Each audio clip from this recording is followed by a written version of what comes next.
Assalamualaikum warahmatullahi wabarakatuh. Nama saya Afnalati Sofi dari mahasiswi Universitas Nasional kejurusan Ekonomi Manajemen.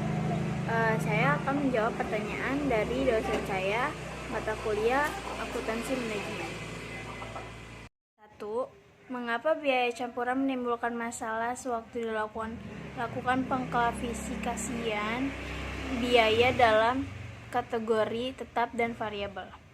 Karena informasi yang tersedia untuk melakukan pengklasifikasian atau memisahkan biaya variabel dan biaya tetap dalam biaya campuran tersebut hanyalah informasi jumlah biaya suatu aktivitas dan jumlah penggunaan aktivitas.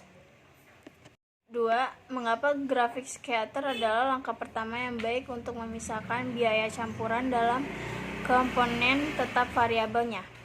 Karena titik potong tersebut memberikan perkiraan komponen biaya tetap dan kemiringan memberikan estimasi biaya variabel per unit aktivitas.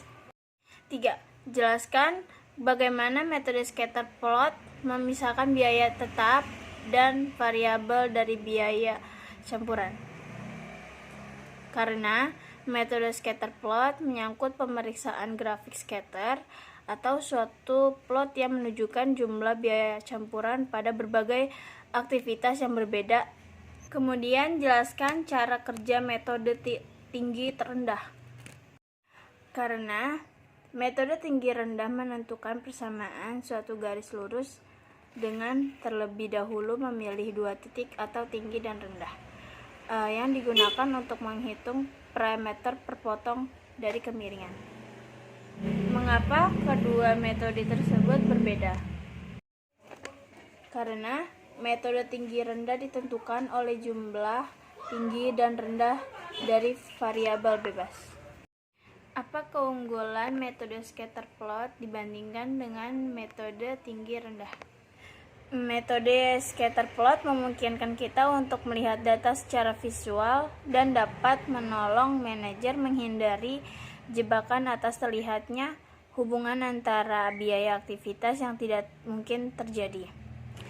Apa keunggulan metode tinggi rendah dibandingkan dengan metode scatter plot?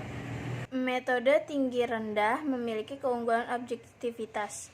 Metode tinggi rendah memungkinkan manajer untuk mendapat ketetapan yang cepat mengenai hubungan biaya dengan hanya menggunakan dua titik. Jelaskan yang dimaksud dengan metode kuadrat kecil. Metode kuadrat kecil adalah metode statistik untuk menentukan suatu garis yang paling sesuai dengan serangkaian data. Metode ini digunakan untuk memecahkan komponen tetap dan variabel dari biaya campuran. Mengapa metode ini lebih baik daripada metode tinggi rendah dan metode scatter plot? Karena metode kuadrat terkecil menghasilkan garis yang paling sesuai dengan titik-titik data sehingga lebih direkomendasikan daripada metode tinggi rendah dan metode scatter plot. Gitu aja jawaban dari saya. Maaf jika kurang tepat, kurang lebihnya mohon maaf. Wabillahi taufiq wal hidayah. Wassalamualaikum warahmatullahi wabarakatuh.